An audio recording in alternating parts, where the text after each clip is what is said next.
Gloria sea el nombre del Señor. Damos gloria, honra y alabanza al Señor, que Él se lo merece por siempre. Nuestra adoración, todo lo que somos, lo que podemos ser, se lo debemos enteramente a Él. Yo podría decir, hermano, como dicen las Sagradas Escrituras, y doy gracias a Dios por ello, que soy un simple administrador de los bienes gananciales del Señor y que nada de lo que tengo es mío, pues al Señor le ha permitido, Él se ha permitido y nos ha permitido a nosotros el que nosotros tengamos lo que hoy tenemos. Usted puede preguntar y decir, ¿qué es lo que yo tengo? Pues mire, a partir del precioso don de la vida,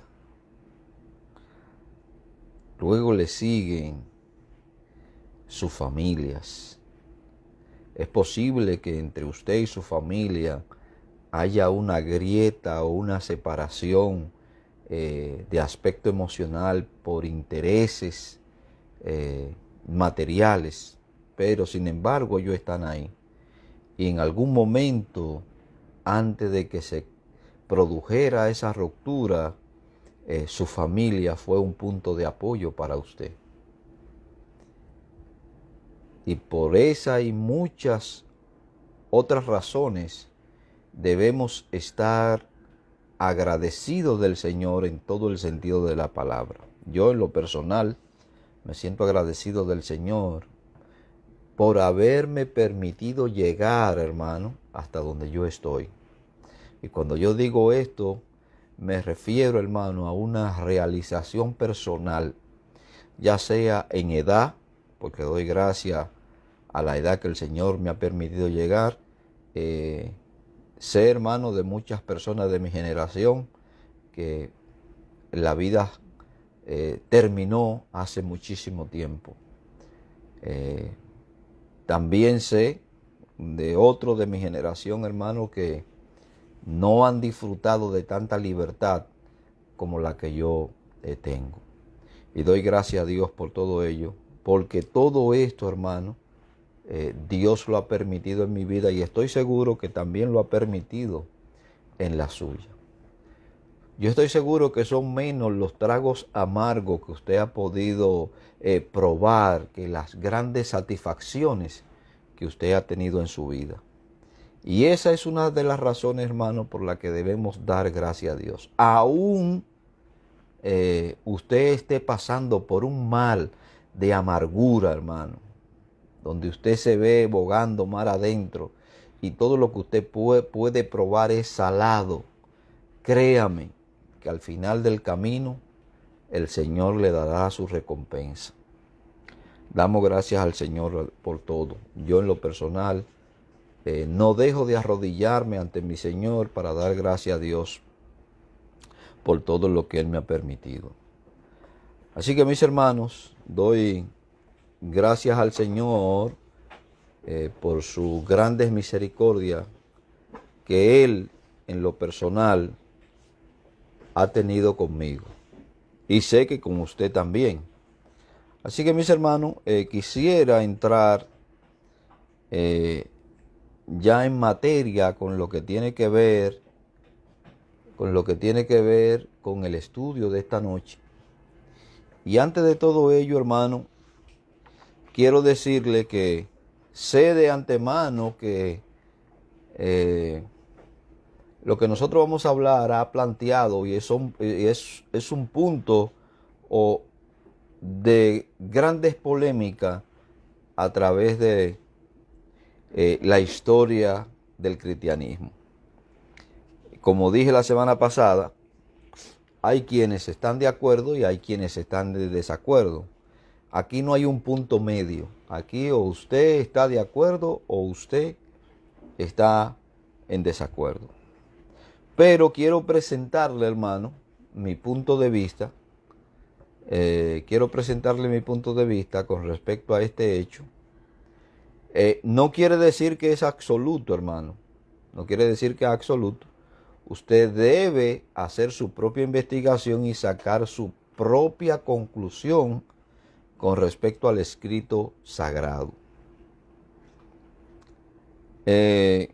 Recuerde que estamos hablando de un hombre que, según lo describe el verso 6, describe, hermano, a un hombre buscando respuesta de parte del Señor, y acudió a los 3 métodos conocidos en ese momento para conocer la voluntad de Dios. Y digo conocido en ese momento porque no tenían ellos el canon completo de las Escrituras como para conocer la voluntad de Dios, porque la Biblia sí expresa detalladamente la voluntad de Dios y el propósito de Dios para cada uno de los seres que habitan en este planeta. Cuando usted va, hermano, en el verso 5, en el verso 6 nosotros vemos los medios que él busca. En el verso 5, voy hacia atrás, de adelante hacia atrás. En el verso 5 usted ve que este hombre, cuando los filisteos se levantan, hermano, en actitud de conquista, dice que este hombre, hermano, el verso 5, se llenó de miedo, se llenó de temor y se turbó. Y al llenarse de miedo, de confusión, hermano, y de turbación, entonces se aplica lo que dice el verso 4, el verso 6. Buscó la respuesta de Dios, e indagó la respuesta de Dios. Lo único, hermano, que aquí le pasa como le pasa a muchos cristianos.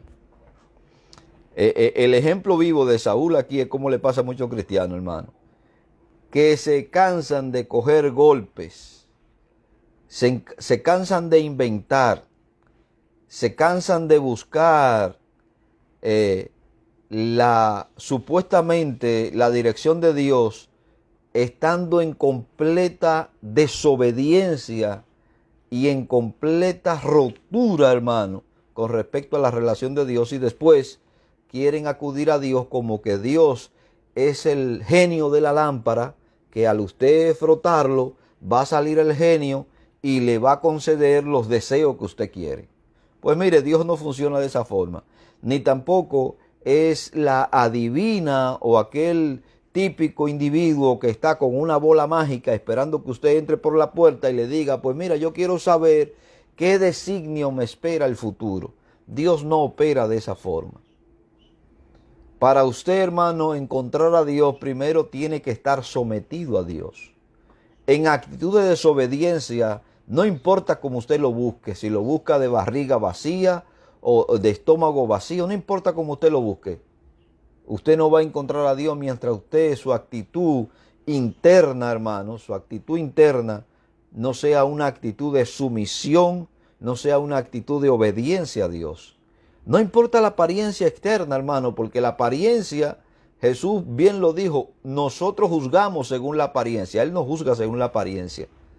Aunque se suele decir por ahí, hermano, que el rostro es la imagen del alma, pero hay personas que son buenos actores. Y hay personas que se saben maquillar, hermano, de tal forma que pueden confundir a cualquiera. Y como dice la Sagrada Escritura, el diablo se viste de ángel de luz para engañar a los que están adentro y engañar a los que están afuera. A los que están afuera lo engañan más todavía que a los que están dentro. Entonces, aquí hablamos, hermano, de un sinnúmero de adornos que se pueden colorear, y usted puede tener una imagen que puede confundir a cualquiera. Pero por esa razón dice el Señor, hermano, que perverso y engañoso desde el punto de la concepción y desde el punto, hermano, de la confianza es el corazón, y perverso, ¿quién lo conocerá? Dios conoce, hermano, el corazón de cada ser humano. Entonces, asimismo, usted podrá engañarme a mí, engañar al otro, engañar a todo el que usted quiera. Sin embargo, a Dios no le puede engañar. Mientras usted mantenga esa actitud altiva, que usted piensa que Dios tiene que rendirle pleitesía a usted, usted no va a encontrar a Dios. Mientras usted esté practicando el pecado, usted no va a encontrar a Dios. Mientras usted esté en desobediencia y en rebelión a la palabra de Dios y por ende a los hombres que Dios ha puesto como ministro, como columna, para que puedan dirigir la iglesia, hermano, y usted está en una actitud de rebelión, usted no va a encontrar a Dios. No importa el método que usted utilice, mientras usted no sea, hermano, y como lo dice la Sagrada Escritura, el preludio de la caída es el enaltecimiento, es usted creerse. Aquí, hermano, el punto de referencia y el punto de partida es el Señor.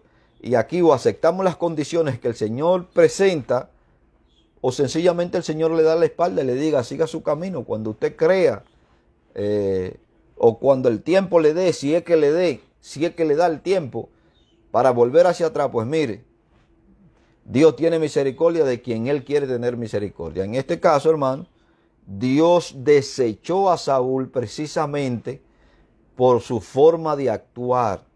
Dios se apartó de Saúl por su forma de actuar. Y Saúl, cuando se vio en el conflicto, cuando le vino el conflicto encima, entonces quiso buscar la dirección de Dios. Sin embargo, Dios se la negó. Dios es malo por esto? No, hermano, Dios no es malo. Dios no es juguete de nadie. Dios no es una muñeca, ni es un soldadito que usted lo pone y lo tira y hace lo que usted quiera. Usted está equivocado. Ese es el soberano del universo, a quien nosotros le debemos, hermano, respeto, le debemos adoración, le debemos servicio. Y por tal razón, yo espero que usted no se refleje en el espejo de Saúl. Yo espero que usted no se refleje ahí, hermano, porque si se reflejó en ese espejo, la que le espera, hermano, la que le espera es la misma consecuencia de Saúl. Y usted dice, hermano, ¿y cuál fue la consecuencia? Saúl murió precisamente ese día. Murió. La paga del pecado es la muerte. Y aquí ahora no voy a entrar si se perdió, si se salvó. No voy a entrar en esto, hermano, porque no atañe ahora mismo en esta consideración que estoy planteando el poder entrar en esa dinámica. Lo cierto es que vemos un hombre que consulta a Dios por los tres medios que Dios plantea: los sueños, el Umín y el Turín, y por último, los profetas. Los hombres por lo general iban donde los profetas a consultar. Los profetas oraban distinto al sacerdote. El sacerdote tomaba el Umín y el Tumín, hermano, estas dos piedras. Algunos dicen que tenían una escritura. Cuando echaban la suerte con estas dos piedras, por así decirlo, si salían las dos escrituras, quiere decir que estaba de acuerdo. Si salían una escritura sí, una escritura no, vaya usted a saber. La respuesta está entre sí o si no. Y entonces este hombre consultó a Dios por estos medios y lastimosamente no encontró respuesta. Al no encontrar respuesta, queda una alternativa. Y esta alternativa nosotros podríamos decir, como decía el Chapulín, no contaban con mi astucia. Y es ahí donde entra el diablo, hermano. Se apodera tanto la carne de usted que ya los canales que Dios había provisto para que usted se comunicara con Él, lo deja de un lado, y como usted es tan astuto o tan astuta, tan sabichosa, que se la sabe toda, usted dice, bueno, pues ya Dios que no me quiere responder, entonces yo voy a obrar. Entonces entra, hermano, en el verso 7, un pueblito, que ese pueblo, como ya habría dicho, hermano, es sumamente significativo, porque se dan todas las condiciones que tanto la filosofía mesopotámica, como el poema de Homero, describen específicamente, hermano, las condiciones para entrar dentro de los parámetros de la adivinación o la brujería. Es Endor en el capítulo 7, en el verso 7 aparece esa pequeña ciudad o pueblo. Endor era una ciudad situada en el valle de Jered, a unos 20 kilómetros del monte de Gilboa. Pero cuando usted va al verso 4, se da cuenta que este pueblecito, hermano, que este pueblecito es precisamente Gilboa, donde Saúl acampa con el pueblo de Israel para entrar en conflicto con los filisteos. Dije, hermano, en el estudio pasado que Samuel escribe esto. No es Samuel, hermano, quien escribe esto.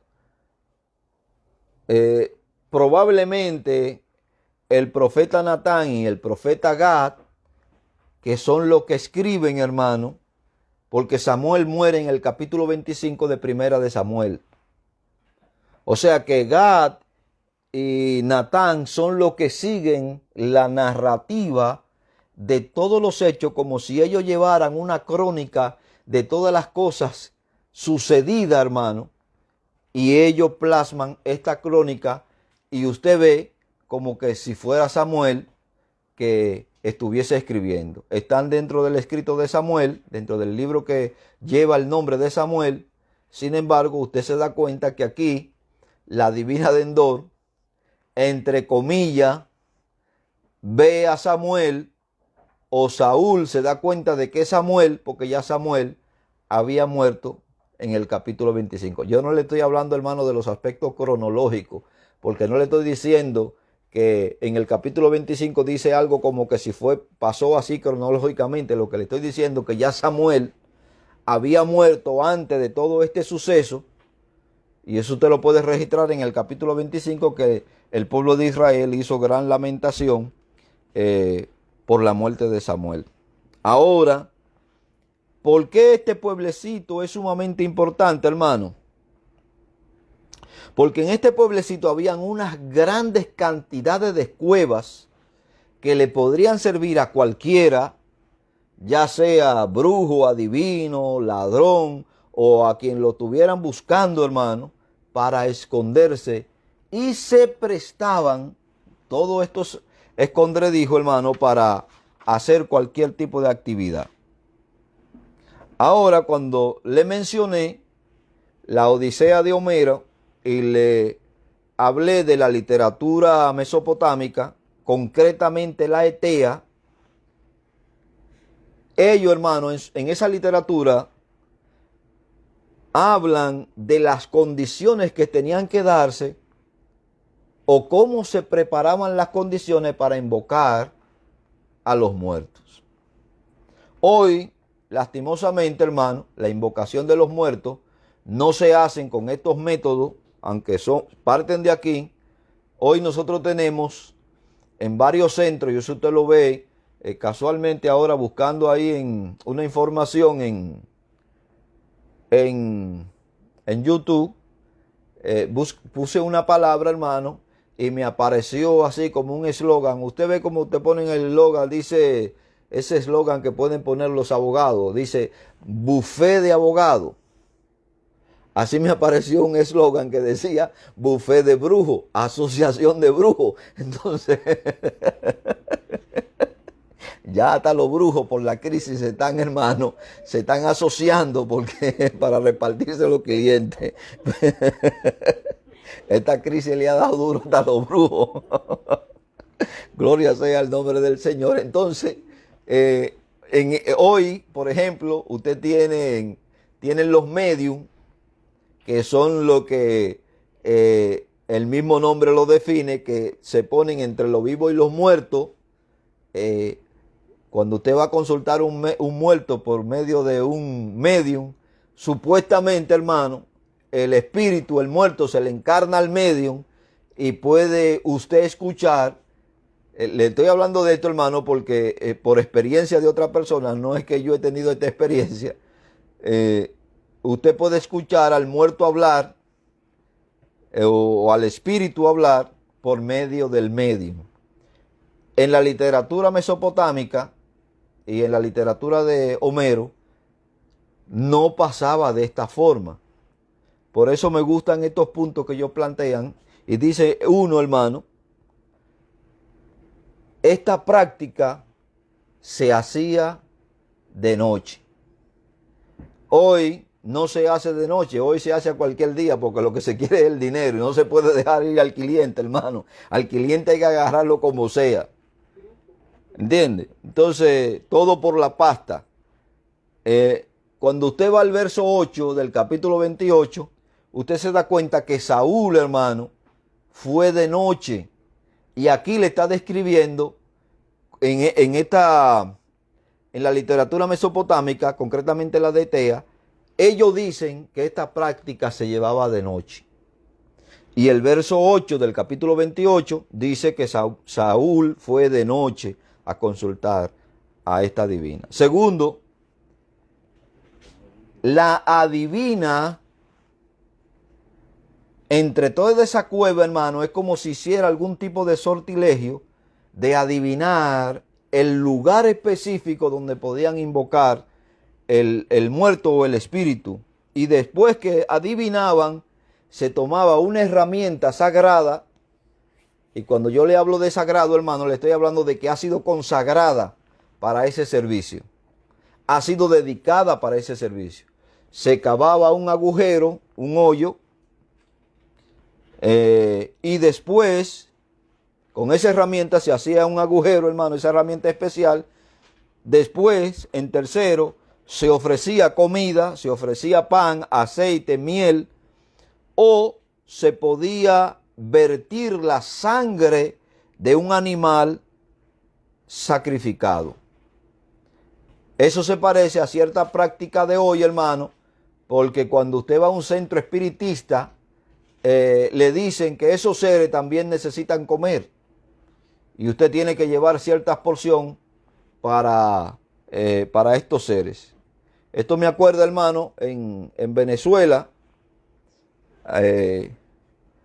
un amigo me llevó de forma engañada porque él se iba a consultar, con una medium o se iba a hacer un despojo. Yo estaba descarriado en ese entonces, hermano, y eran como las 11 de la mañana, yo no me había desayunado. Entonces me lleva engañado y cuando llegamos al sitio, cuando entramos a la casa, hermano, no tenía puerta. Lo que tenía, podía tener su puerta, pero tenía una cortina.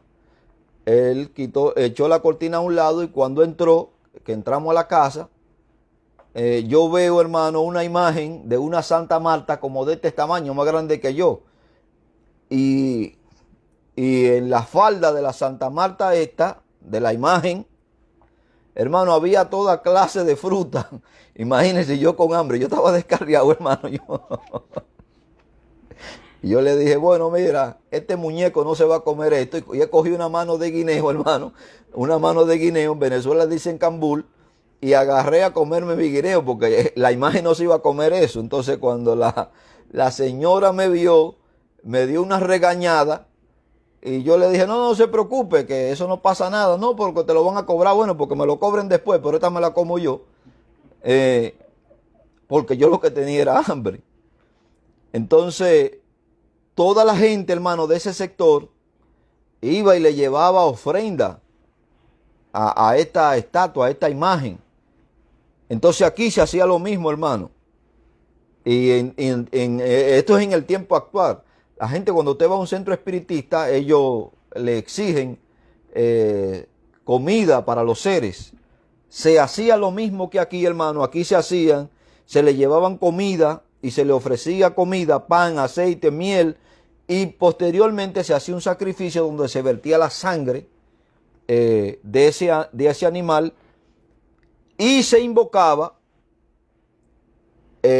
por nombre el espíritu que usted quisiera que subiera.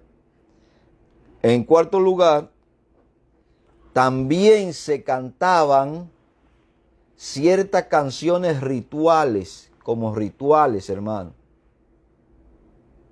O sea, que entraban en la adoración profunda de lo que, y en la invocación profunda por medio de estos rituales. También se llamaba al Espíritu por su nombre. Y 5, después que concluía la ceremonia, después que yo ya concluía la ceremonia o el ritual, se cubría el pozo o el agujero que se había hecho para impedir, hermano, que los espíritus escaparan.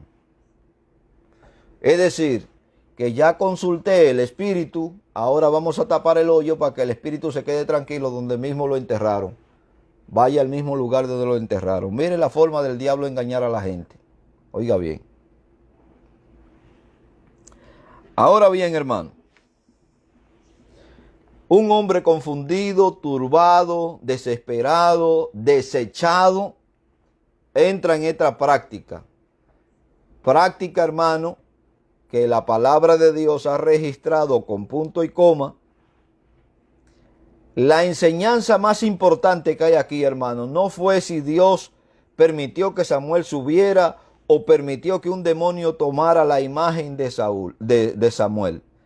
La parte más importante, en mi opinión, aquí, hermano, es ver a un hombre en desobediencia y rechazado por Dios, de lo cual debemos nosotros cuidarnos. Cuando usted juega mucho con el pecado, usted termina quemándose y el pecado termina pasándole factura. Esa es la parte práctica más importante que yo veo en esta lección, en esta enseñanza. Ahora, tanto el practicante como el cliente jugaban papeles sumamente importantes en este procedimiento. Sin cliente, el medium o el hechicero o hechicera no va a ir a consultar. Tiene que haber cliente. Y ese cuento de que los seres quieren o que el Señor quiere que yo sea pobre, no se lo trague. Eso no se trague ese cuento, hermano. Que de una forma o de otra ellos terminan enganchándolo.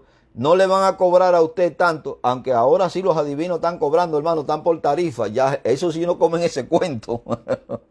Y cobran por adelantado. No es después que tú te consultas, sino cobran por adelantado. Hay quienes piden ofrendas y la gente siempre, hermano, que consulta, da sus ofrendas.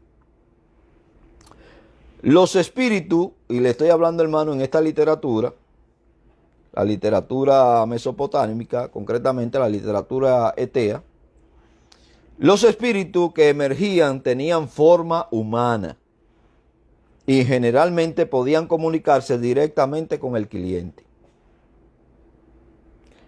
En los encantamientos, y esto lo he explicado en otros estudios, de la micromancia, hermano, y la necromancia es como echar el aceite. Usted sabe que el aceite y el agua no se mezclan.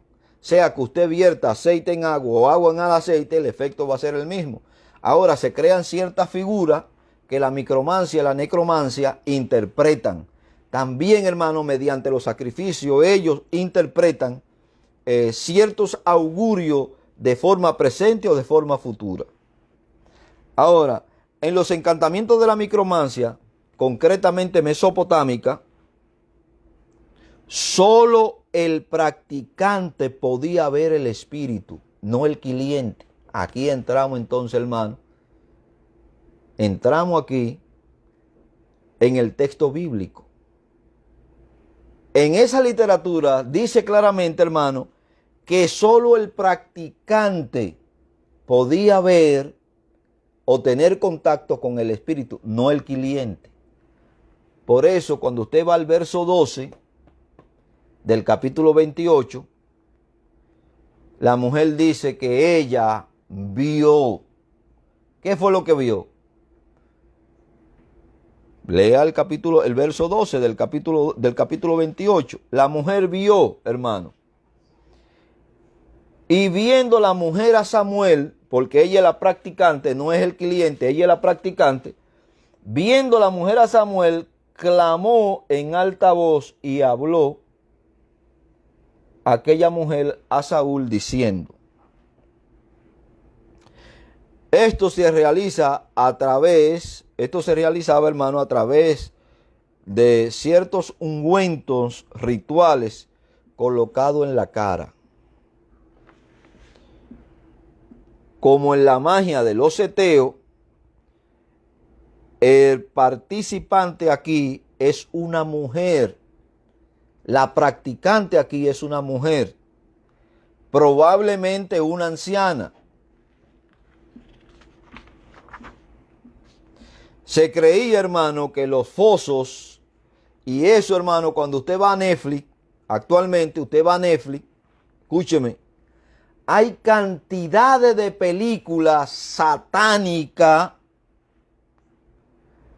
que aparecen como cuento de hadas que le están hablando de portales a través de ciertas piedras, que todavía las piedras esas existen y que los romanos destruyeron algunas, deshicieron algunas. Netflix, hermano, escuche lo que le estoy diciendo. Este canal es un canal promotor de muchos o de la gran mayoría de eventos satánicos, pornográficos, que promueven la destrucción de la familia, promueven el homosexualismo, promueven el lesbianismo, promueven el bestialismo, promueven la pedofilia y promueven, hermano, cantidad de ritos satánicos. Casi la gran mayoría de las películas de Netflix, hermano, son películas de contenido satánico. Ahora, en la filosofía atea o en la literatura atea, ellos dicen, hermano, y ellos creían que esos fosos que podían ser cavados eran portales mágicos para que los espíritus pudiesen pasar de entre el reino de los muertos al reino de los vivos. El practicante tenía un conocimiento especial de la ubicación de semejante foso y estaba familiarizado con los procedimientos necesarios para invocar a los muertos. Ustedes ven por qué yo le dije que cuando el escritor sagrado identifica ese pueblo de Endor, lo está identificando, hermano, porque todas las características que tiene el pueblo se presta para esta práctica. De ende, allí encontramos a la divina, que no se le identifica por el nombre, pero se le identifica por el sitio de procedencia. Es de procedencia de Endor, del pueblo de Endor. No hay inclinación, oiga bien, no hay inclinación en estos rituales de que el participante fuera, no hay ninguna indicación de que el participante o el cliente fuera poseído por el espíritu o que el espíritu hablara a través de él, como lo hacen el día de hoy los medios. El diablo, hermano, cambia los métodos. Según las necesidades, el diablo cambia los métodos. Lo que él hizo en el pasado no lo va a volver a hacer ahora, hermano, porque ahora se supone que usted con la tecnología y un sinnúmero de cosas, usted puede rehusar, pero entonces ahora Satanás le pone el caramelo, que es que usted oye, usted va a donde un medio porque usted quiere oír la voz de su papá que le hable, o de su mamá, o de su marido. La mujer, hermana, aferrada al marido que la golpeaba, que querían que quiere que la sigan golpeando, entonces van donde estos medios para que el espíritu del marido se le encarne y le diga 4 barrabasadas que ella le hace falta oír para seguir, hermano, estimulando ese espíritu masoquista. Ahora, oiga lo que le voy a decir. Satanás, que tiene unas legiones o miles, millones de seguidores, resulta que cuando usted va a presentar con esa necesidad, usted oye La voz del difunto que le habla. Y usted se lo cree. Y hasta el difunto le dice, hermano, hasta dónde el hombre tenía el clavo, el dinero, el billete escondido, y le dice que lo vaya a buscar. Oiga bien, mire cómo Satanás le inyecta el veneno a la gente, y la gente, hermano, se aferra a creer más. Satanás no da nada gratis, hermano. Satanás no da nada gratis. Eso se lo puedo asegurar yo. Él no da nada gratis. Y acuérdese, hermano, que hay espíritus territoriales. Y estamos hablando de un espíritu de adivinación. No es que adivina el futuro. Los espíritus no pueden adivinar el futuro porque el futuro está, hermano, concebido por la mente de Dios. No tienen el dominio del futuro, pero sí tienen el dominio del pasado suyo y del presente suyo. Y aún de las cosas que usted puede hablar como secreto, susurrar como secreto, ellos lo oyen, usted no lo puede ver. Y están con usted. Acuérdese que usted está caminando en una dimensión y ellos están en otra dimensión paralela a la suya. Están ahí, hermano, alrededor suyo. Y todo lo que usted hable, no le estoy diciendo que tenga miedo que ellos lo oigan, porque usted, hermano, como hombre de Dios y como mujer de Dios, debe proclamar a los cuatro vientos la soberanía de Dios. Y no importa que el diablo oiga lo que usted quiere hacer, hermano. Oiga, para él actuar con el cristiano, tiene que ir a tocar la puerta del cielo, hermano. Porque Satanás no deja de ser un instrumento de Dios para lo que Dios quiere. Satanás no se pertenece. Ese pichón no se pertenece, hermano. Yo no sé por qué la gente le da tanto auge a Satanás, que es malísimo. Sí, lo quiere matar. Yo no le digo, yo no le quito esto, hermano. Pero para él tocarme, tiene que ir a tocar la puerta del Altísimo primero. Déjame 2 rounds con ese, a ver si es verdad que ese aguanta. Y Dios le dice, bueno, ahí te lo suelto.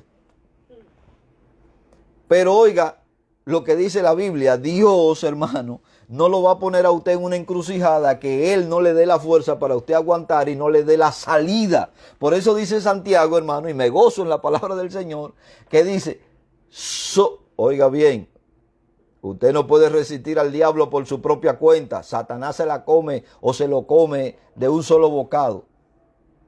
Por eso dice Santiago, sométanse a Dios. Porque cuando estamos sometidos a Dios, podemos resistir al diablo. Y a él no le va a quedar otra cosa que tener que huir de nosotros. Porque le hemos resistido bajo el poder y la autoridad del Espíritu Santo que mora en nosotros. Nos hemos sometido a Dios y a su palabra en una total obediencia. Mientras no sea así, usted va a estar como la pelotica esa de ping-pong o la de tenis que le dan para allá y le dan para acá, le dan para allá y le dan para acá, le dan para allá y para acá. Y usted puede preguntar, ¿qué es lo que le pasa al hermano o al hermano que no tiene paradero fijo? Que Satanás lo tiene como una pelotica, hermano, con una raqueta para allá y para acá. ¿Entiende? Sométase a Dios. Y olvídese de Satanás, que Satanás es un instrumento también, hermano, para llevarlo a usted a un grado mayor de conocimiento. Ahora, la interpretación de esta escena ha confundido a los comentaristas a lo largo de los siglos. Lo que yo les voy a plantear, o lo que le voy a plantear ahora, hermano, no es algo que yo me lo estoy inventando. Es algo que viene, hermano, desde muchos siglos discutiéndose. Pero yo le voy a presentar algunos argumentos para que usted pueda inclinarse hacia un lado o hacia otro. Algunos, probablemente la mayoría, han creído que Samuel apareció realmente. Esa es la opinión más general. Pero hay quienes piensan lo contrario. Ok, vamos al verso 10.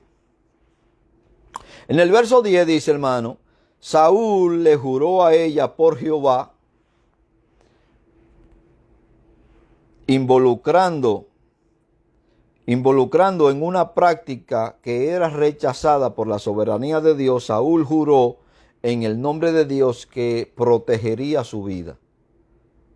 Ahora, el hombre descarriado, hermano, el hombre caído y desechado, toma el nombre de Dios para proteger a una persona que en el verso 3 del capítulo 28 dice que Saúl dio la orden en el verso 3 de que todos los adivinos, hechiceros y agoreros y todo el que hiciera, practicara lo que hoy se le llama magia blanca, que es supuestamente de que la magia de Dios, oiga como el diablo quiere engañar a la gente. Ahora hay una magia negra, cuando le hablan de lo negro, como decían los mormones en sus primeras enseñanzas, que decían que los negros lo inventó el diablo. Oiga bien, ahora le dicen de la magia negra y cuando usted oye lo negro, usted dice, todo lo negro está relacionado con el diablo. Yo no le voy a decir, hermano, que hay personas diabólicas tamaño poder, pero hay personas que Dios ha salvado y que Dios ha cambiado, hermano. Interiormente todos somos del mismo color. Interiormente todos somos del mismo color. Pero entonces ahora Satanás le mete eso, la magia negra, y cuando le hablan de la magia negra, usted piensa en África, piensa en Cuba, piensa en Jamaica, piensa en Haití, de paso en República Dominicana, hermano, porque en República Dominicana también hay unos cabezones, hermano, que ellos tienen sus altares para trabajar con Satanás. Entonces le dicen que la magia blanca es la magia con la que trabajan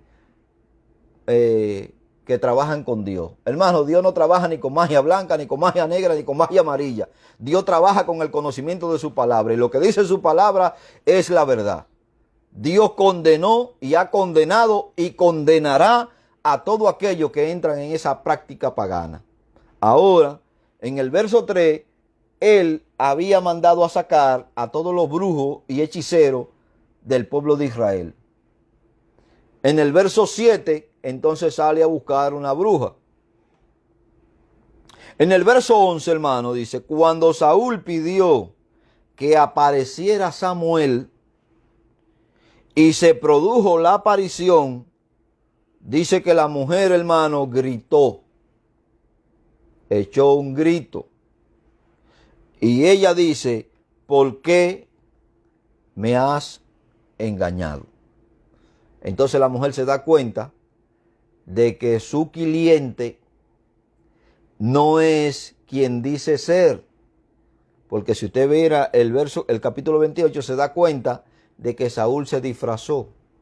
Se despojó de su vestidura de rey y se puso una vestidura común y corriente para ir a consultar a esta mujer. Esta mujer no se da cuenta de que es Saúl hasta que ella no ve quién realmente es quien viene subiendo o a quien ella está invocando. Se da cuenta de que el hombre es Saúl. Viendo la mujer a Samuel, la mujer finalmente vio quién era su cliente, y su cliente no era nada más y nada menos que el rey Saúl, quien había dictaminado muerte para este tipo de práctica y de persona. La aparición de Samuel es interpretada de varias maneras. Y aquí yo le voy a presentar, hermano, 6 interpretaciones de lo que se creen o de lo que han creído a través del tiempo, hasta el tiempo de nosotros hoy, que qué fue lo que pasó allí realmente. Número 1, se ha sugerido que la aparición de Samuel tomó lugar en la mente desequilibrada de Saúl. Cuando usted lee el verso 5, se da cuenta de que Saúl, hermano, estaba desequilibrado, estaba turbado, y por lo tanto hay algunos comentaristas que dicen que esa proyección se dio en la mente de Saúl. 2, o en la imaginación de Saúl. 2, los padres de la iglesia creían que un demonio tomó la personalidad de Samuel y se le apareció a Saúl. Eso creían, hermano, los padres de la iglesia. 3, Otros han pensado que la divina era un fraude y que le hizo un truco a Saúl, haciéndole pensar que vio a Samuel. Mire todo lo que se ha planteado aquí sobre ese evento. 4.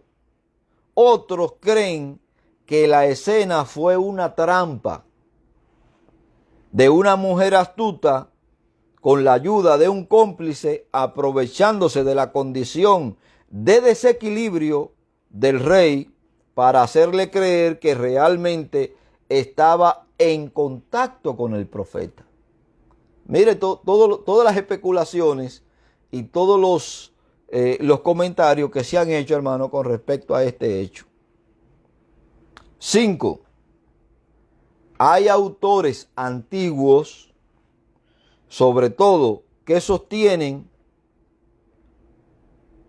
o que la pitonisa imitó con sus artes mágicas la voz de Samuel, o que Dios permitió que fuese el diablo quien respondiera a Saúl. ¿Con cuál de esas se va a quedar usted? Yo no lo sé, hermano. Yo sé dónde yo estoy. Y en sexto lugar,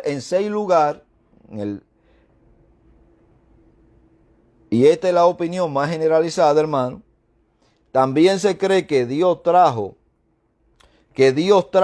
esta visión de Samuel. Esta visión de Samuel, hay varios puntos a favor de esta interpretación. Esta es la parte que yo creo, hermano. Y no porque yo creo, usted debe de creer como yo creo. Usted tiene que hacer su investigación y escuchar atentamente lo que yo le estoy diciendo. Esto ni lo va a salvar ni lo va a condenar. No sé si me entiende. Pero usted oiga los argumentos y después que usted oiga los argumentos, usted puede determinar para qué lado usted se va a ir. En sexto lugar, hermano, también se cree que Dios trajo esta visión de Samuel. Hay varios puntos a favor de esta interpretación. Número 1, la divina estaba sorprendida de haber visto a Samuel. Eso está en el verso 12. Y viendo la mujer a Samuel, clamó en alta voz y habló aquella mujer a Saúl diciendo, eso usted lo puede leer en el verso 12. Segundo, Saúl identificó la figura de Samuel en el verso 14 y le dijo, ¿cuál es su forma? Eso es Saúl que le está preguntando a la mujer después que la mujer vio a Samuel. ¿Cuál es su forma? Y ella respondió, un hombre anciano viene cubierto de un manto. Saúl entonces entendió que era Samuel y se humilló el rostro a tierra y hizo gran reverencia. 3. El mensaje hablado por Samuel era claramente de Dios. Y eso usted lo puede leer en el verso 12, verso 15 y verso 16. Yo no creo que Satanás le vaya a dar un mensaje, hermano, tan directo como el que Samuel le está dando a Saúl. Y eso te lo puede buscar en el verso 12. Vamos a leerlo. En el verso 12, verso 15. Y viendo la mujer a Samuel, clamó a alta voz y habló aquella mujer a Saúl diciendo, ahora en el verso 15 dice, y Samuel dijo a Saúl, ¿por qué me has inquietado haciéndome venir? Y Saúl respondió, estoy angustiado, pues los filisteos pelean contra mí, y Dios se ha apartado de mí, y no me responde más, ni por medio de profeta, ni por sueño. Por esto te he llamado, para que me declare lo que tengo que hacer. Usted sabe, hermano, por qué Saúl está buscando la respuesta de Samuel? Precisamente es Samuel quien lo introduce a él en el reinado. Es Samuel quien le da la palabra de que Dios lo iba a instituir como rey. Es Samuel, hermano, quien llora por Esaú una y otra vez, pese a que Dios le ha rechazado, y Dios tiene que decirle a Samuel claramente que deje de llorar por Saúl. Entonces usted está viendo, hermano, la dedicación de un hombre y la exposición de un hombre lleno de amor y de ternura por un hombre que ha sido desechado. Por esa razón, hermano, Saúl busca la confirmación de Samuel. Y en el verso 16 dice, entonces Samuel dijo, ¿y para qué me preguntas a mí si Jehová se ha apartado de ti y es tu enemigo? O sea que lo que le estoy intentando decir, que en este diálogo el mismo escritor sagrado, hermano, le dice una y otra vez que es Samuel. Una y otra vez. Todos esos textos bíblicos le van diciendo una y otra vez que es Samuel. Si fuera Gad o fuera, hermano, Natán quien escribiera este escrito, podría haber hecho una distinción con respecto a este hecho, pero una y otra vez dice que es Samuel. 4. No hay dificultad inherente a Dios en traer el espíritu de Samuel del cielo o del Seol y hacerlo aparecer a Saúl en hastío de la perversa profesión a la mujer. Yo le voy a hacer una pregunta, hermano. Porque aquí usted puede pensar, pero es una divina. Ahora Dios puede, hermano, tomar esta situación para traer un mensaje, en este caso a Saúl, quien estaba solicitando, y llevar una enseñanza para esta mujer y para los que estaban con Samuel. Dios tiene la soberanía, y aquí le hablo de soberanía. Dios tiene el poder, Dios tiene su soberanía y puede actuar como Él quiera. Dios podía hacer perfectamente, hermano, que subiera la imagen de Samuel, como lo hizo allá, hermano, con la transfiguración que trajo a Elías y trajo a Moisés. No estaba Moisés muerto. Estaba Moisés muerto. Y Dios trajo a Elías y a Moisés de donde tuvieran, hermano, y lo presentó allí en la transfiguración. 5. Se trató de un juicio especial de Dios sobre Saúl, que Samuel debió llevarle, puesto que todo contacto con los muertos estaba estrictamente prohibido por la ley de Dios. Entonces Dios establece su juicio, hermano, por medio de este evento que se da allí. Los brujos, hermano, los hechiceros no tienen potestad para hacer subir un espíritu de un muerto, llámese como quien llame, sea del lado de Dios, del lado contrario, haya muerto en la gracia de Dios, haya muerto en el pecado, no pueden hacerlo subir, hermano. Y de eso están claros los adivinos y los que no son adivinos, de que no pueden hacerlo subir. Y 6, sin embargo, el texto mismo y algunas otras referencias han inclinado a la mayoría de los comentaristas modernos a admitir que fue el propio Samuel quien se apareció a Saúl.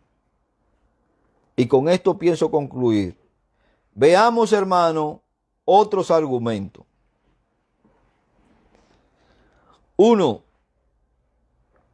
Solo una aparición totalmente imprevista puede explicar el grito de sorpresa de la mujer en el verso 12. Solamente una situación así, hermano, puede hacer que una mujer eche un grito como la que la mujer echó. 2. Solo quien en comunión con Dios podría asegurar con toda certeza lo que iba a ocurrir el día siguiente. Eso usted lo puede leer en el verso 19. ¿Qué es lo que iba a ocurrir en el día siguiente? ¿Y qué fue lo que le declaró Samuel en el verso 19 a Saúl? Satanás no podía saber eso, hermano. Satanás sabía que se iban a enfrentar estos dos pueblos, ambos bandos se iban a enfrentar. Satanás no sabía quién iba a ganar. Sin embargo, aquí en el verso 19 le dice claramente Samuel, y tú estarás conmigo. Le está diciendo que lo iban a pasar no a una mejor vida, hermano. Le iban a quitar la vida. Y le dice aún más, tú y tus hijos. Entonces, Satanás, hermano, no sabe el futuro. Usted me puede decir, pero puede ser que Dios se lo susurrara a los oídos a Satanás para que el demonio ese lo diera. Hermano, no, esto no es un asunto negociable. 3. El aparecido usa nada menos que 7 veces el nombre de Jehová como cosa muy improbable que un demonio haga. Cuando usted lee desde el verso 16 al verso 19, oiga bien, el supuesto demonio que la gente cree que fue Samuel aquí, usa 7 veces el nombre de Jehová, muy improbable que un demonio haga. Ahora, cuando usted va a Primera de Crónica, capítulo 10, verso 13, mire lo que dice Primera de Crónica 10, 13. En la versión Septuaginta, o la versión de los 70, como algunos le llaman, dice que le contestó Samuel, lo cual se haya afirmado, hermano, en un escrito apócrifo. Y no se asuste con esto que le voy a decir, hermano. Los escritos apócrifos que se escribieron en ese preludio de tiempo, de esos 400 años que Dios dejó de hablarle al pueblo de Israel o de ministrarle activamente al pueblo de Israel, ese periodo de intervalo entre el libro de Malaquías y el libro de Mateo, se escriben esos libros apócrifos, hermano, que no son libros inspirados, pero son libros de un gran valor literario y histórico. En el libro de Eclesiástico, oiga bien, en el capítulo 46, verso 20, el hecho, hermano, escúcheme lo que le estoy diciendo. Escúcheme lo que le estoy diciendo. El hecho de que estos libros no sean de inspiración divina no quiere decir que no lo podamos tomar en cuenta como punto de referencia histórico y literario, porque tienen su valor. Ahora, usted leyó a Crónica 10:13, que dice, en la versión Septuaginta, dice que le contestó Samuel. Y en el libro eclesiástico, en ese libro apócrifo, dice, donde se dice que Samuel, y después de dormido, todavía profetizó un anuncio al rey Esaúl. Dice este libro apócrifo. En Primera de Samuel, capítulo 28, verso 19, dice claramente, y Jehová entregará a Israel también contigo en manos de los filisteos, y mañana estaréis conmigo, tú y tus hijos, y Jehová entregará también el ejército de Israel en manos de los filisteos. ¿Puede el diablo dar una profecía de esa índole, hermano? ¿Puede el diablo saber el futuro? No creo que el diablo pueda saber el futuro, hermano. Esos son los puntos, hermano, por lo que yo pienso y creo que fue Samuel quien Dios permitió, hermano, no por la invocación de la divina, no por el poder de la divina, no por el interés que podríamos decir de Saúl, hermano. Dios permitió que Samuel apareciera allí para que se cumpliese el propósito de Dios. Y como dice, hermano, el libro de Eclesiástico, y como dice también el libro de Primera de Crónicas, capítulo 10, verso 13, dice, donde se dice que Samuel, después de dormido, todavía profetizó al rey Saúl. Bien, hermano, Dios me le bendiga y Dios le guarde.